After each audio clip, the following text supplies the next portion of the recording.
साथियों नमस्कार। Take legal S4 channel पर मैं राजेंद्र शाह एडवोकेट नए साल में आप लोगों का फिर एक बार स्वागत करता हूं और नए साल की ढेर सारी शुभकामनाएं प्रस्तुत करता हूं। साथियों मुझे आशा और विश्वास है कि हमारा ये नया साल 2024 हम लोगों के आंदोलन में जरूर कुछ न कुछ बदलाव लाएगा और हम लोगों का भुगतान निश्चित रूप से मिल पाएगा, जिसके लिए हम लोग विगत 10-12 वर्षों से आंदोलन कर रहे हैं। साथियों ऐसा प्रतीत अब हो रहा है जैसा कि विगत 27 तारीख से जन आंदोलन संघर्ष न्याय मोर्चा का आंदोलन दिल्ली में जंतर मंतर दिल्ली में चल रहा है, उससे ऐसा प्रतीत हो रहा है कि निश्चित रूप से अब हम लोगों का आंदोलन निर्णायक मोड़ पर आता प्रतीत हो रहा है।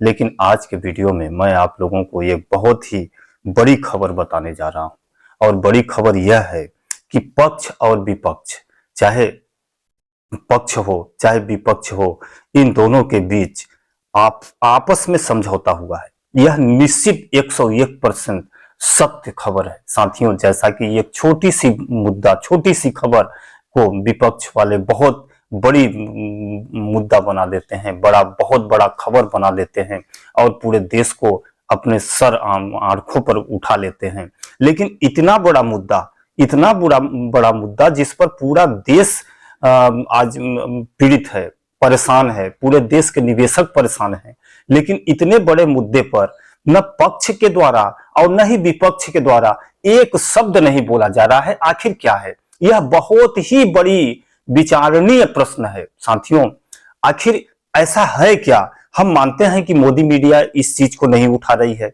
मोदी मीडिया को जाने दीजिए, लेकिन मोदी मीडिया के अलावा भी बहुत सारे स्वतंत्र पत्रकार हैं, बहुत सारे स्वतंत्र यूट्यूबर हैं जिनके लाखों करोड़ों सब्सक्राइबर हैं, लेकिन फिर भी ऐसे स्वतंत्र मीडिया, ऐसे स्वतंत्र पत्रकार भी सहारा जैसे गंभीर मुद्दों से अपने आप को छिपाते फिर रहे हैं, अपने आप को बचाते फिर रहे हैं, ऐसे मुद्दों को नहीं उठा रहे हैं और न ही पक्ष उठा रहा है। माननीय राहुल गांधी जी भारत जोड़ो यात्रा, बताइए, सबसे बड़ी यात्रा लगभग हमारा देश जब से आजाद हुआ है, भारत जोड़ो यात्रा राहुल गांधी जी की है। अब राहुल गांधी जी न्याय यात्रा कर रहे हैं।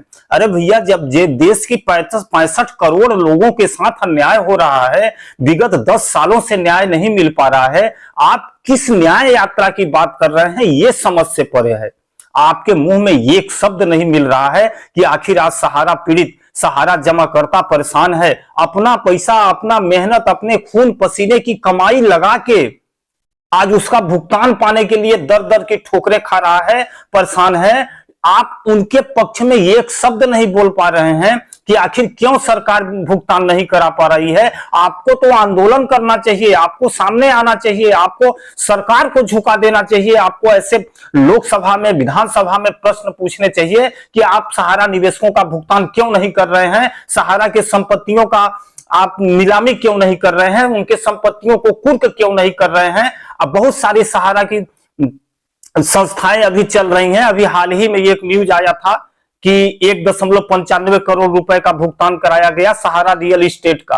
तो सहारा रियल एस्टेट जिसका विवाद से ही ये सहारा का ये हार्स हुआ है, तो सहारा रियल एस्टेट की कंपनी अभी संचालित कैसे है? सहारा रियल एस्टेट के विवाद के ही बदौलत आज सहारा का यह हर्ष हुआ है। सहारा के सारे अकाउंट पर, सहारा के सारे कंपनियों पर एम्बार्गो लगा दिया गया है जैसा कि बताया जा रहा है। तो सहारा रियल एस्टेट का भुगतान कैसे हो गया? सहारा रियल एस्टेट की कंपनी चल कैसे रही है? यह सबसे बड़ी ताज्जुब की बात है और बहुत बड़ी सोचने वाली बात है। तो मैं आज इस वीडियो के माध्यम से कहना चाहता हूं, पक्ष को तो खैर निवेदन हम लोग कर ही रहे हैं पक्ष से, लेकिन हम विपक्ष से कहना चाहते हैं। विपक्ष में बहुत सारी पार्टियां हैं, एक कांग्रेस पार्टी नहीं है, विपक्ष में बहुत सारी पार्टियां आती हैं। पश्चिम बंगाल में ममता बनर्जी हो गई, आपके उत्तर प्रदेश में बहुजन समाज पार्टी हो गई, इसी तरह से दिल्ली में आम आदमी पार्टी हो गया, इसी तरह से तमाम पार्टियां हैं। मैं तमाम पार्टियों के नेताओं से कहना चाहता हूं कि अगर आपको यह समस्या वाकई में बड़ी नजर आती हो, वाकई में आपको लगता हो कि लाखों लोगों के साथ, करोड़ों लोगों के साथ सरकार गलत कर रही है, सहारा इंडिया गलत कर रही है, तो निश्चित रूप से आपको सामने आना पड़ेगा और आप उनके पक्ष में आपको सरकार को झुकाना पड़ेगा, आपको सरकार को भुगतान दिलाने के लिए विवश करना होगा, या कि आपको ये ऐलान करना होगा कि अगर सत्ताधारी दल नहीं करती है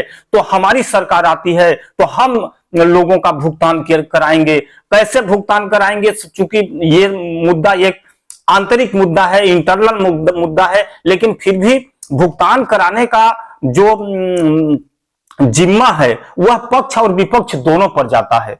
वह मोदी मीडिया पर भी है, स्वतंत्र पत्रकारों पर भी है। तो मैं निवेदन करना चाहता हूं कि विपक्ष से, जो चूंकि हमारे देश में सबसे बड़ी विपक्ष पार्टी अगर हम मानते हैं तो कांग्रेस पार्टी है, इसके अलावा कुछ अन्य प्रदेशों में बहुत सारे क्षेत्रीय पार्टियां भी बड़ी पार्टियां हैं। मैं उन पार्टियों का उससे आह्वान करता हूं कि आप लोग इतनी बड़ी समस्या, देश के 65 करोड़ लोगों की समस्याओं को आप लोग देश के सामने लाएं और इन लोगों का भुगतान दिलाने के लिए आप लोग सामने आए, अपना वक्तव्य रखें, अपना स्टेटमेंट रखें।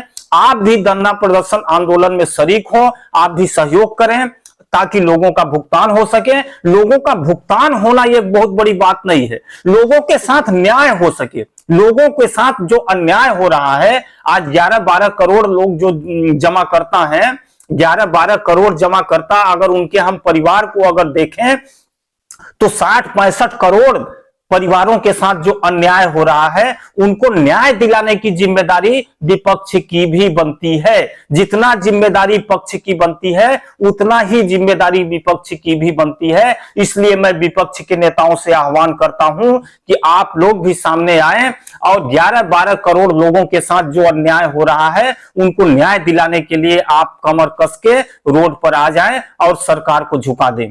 इसके अलावा मैं सहारा निवेशकों के भुगतान दिलाने के लिए जो संस्थाएं बनी हैं उन संस्थाओं से भी आह्वान करता हूं।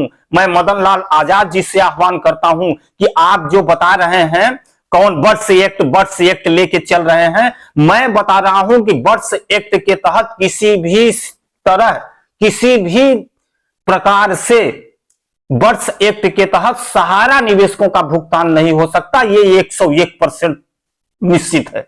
आप कानून का अध्ययन कीजिए, कानून में लिखा है अनियमित जमा पाबंदी कानून।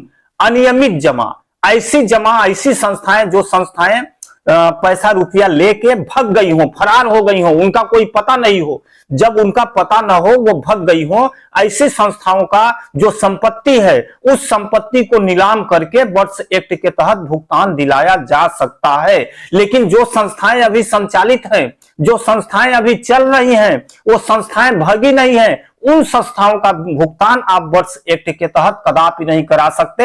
ऐसा कानून में प्रावधान नहीं है। तो आप लोगों को गुमराह करने के लिए कि 180 दिन में भुगतान दिला देंगे, 180 दिन में भुगतान दिला देंगे, आप तरह तरह का राग अलापना बंद करें। जो सही विकल्प है उस विकल्प पर आप अपने पदाधिकारियों को, आप अपने कर्मचारियों को, आप अपने संगठन को सामने लाएं। और आंदोलन का आप समर्थन नहीं कर सकते तो आप भी आंदोलन करने के लिए विवश हो जाएं, क्योंकि आज हम लोगों के पास सीमित समय तक का ही अवसर है, ज्यादा अवसर बचा नहीं है। क्योंकि अगर हमें सरकार को या पक्ष को या विपक्ष को झुकाना है तो हमारे पास सिर्फ 2 या 3 माह का ही समय है। 2-3 माह में जैसे ही चुनाव आचार संहिता लग जाएगी तो सरकार किसी भी प्रकार का कोई फैसला, कोई घोषणा या कोई वादा नहीं कर सकती है। तो हम लोगों के लिए फिर कोई विकल्प नहीं बचेगा, सिर्फ एक विकल्प फिर बच जाएगा, न्यायपालिका। तो न्यायपालिका में पेंडेंसी कैसे चल रही है, पेंडेंसी के बारे में जग जाहिर है, कई बार सर्वोच्च न्यायालय भी बोल चुका है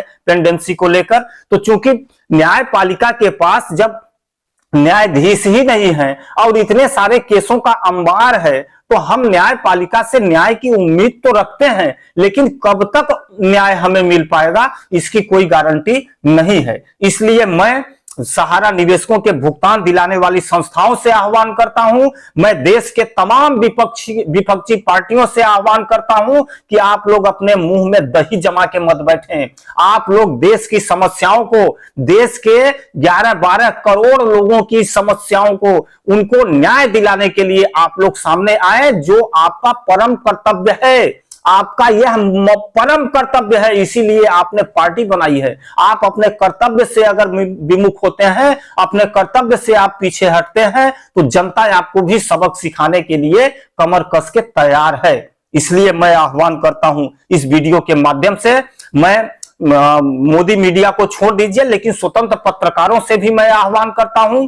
बहुत सारे स्वतंत्र पत्रकार हैं जिन्होंने इसी दबाव के बदौलत पत्रकारिता छोड़ के अपना यूट्यूब चैनल चलाए हैं। मैं उन यूट्यूबर साथियों से भी निवेदन करता हूं कि आप भी इस समस्या को उजागर करें, देश के सामने लाएं, और तमाम विपक्षी पार्टियों से भी आह्वान करता हूं कि आप भी सामने लाएं और आप भी लोगों के साथ न्याय करने के लिए, न्याय दिलाने के लिए आप भी कमर कस के तैयार हो जाएं।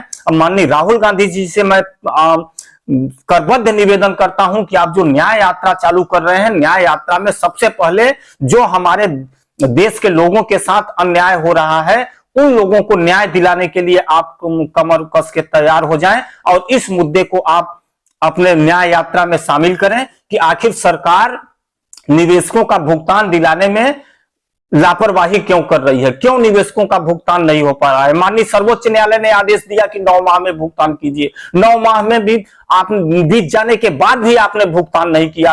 वो भी आप ये बताएं कि आप 10,000 रुपए बांटने के लिए बोले थे, तो आप 10,000 रुपए किसके आदेश पर 10,000 रुपए देने के लिए आप 10,000 रुपए बांट रहे थे। और 10,000 रुपए आप बांट रहे थे तो सिर्फ 2 लाख लोगों का ही भुगतान आपने क्यों किया। जब 3 करोड़ लोग आवेदन किए हैं तो 3 करोड़ लोगों में से आपने 2 करोड़ या 3 लाख लोगों का ही भुगतान क्यों किए, और वो भी विगत 9 माह में। इतना ज्यादा समय आप क्यों ले रहे हैं? क्या आप भुगतान करना चाहते हैं? अगर भुगतान करना चाहते हैं तो आप तत्काल 7 दिनों के अंदर, अरे देश के जब करोड़ों लोगों का भुगतान पीएम सम्मान निधि में 1 सेकेंड में हो जाता है, तो इतने 11-12 करोड़ लोगों का भुगतान करने के लिए 9 माह का समय क्यों लग गया? 9 माह में भी आपके द्वारा भुगतान क्यों नहीं किया गया?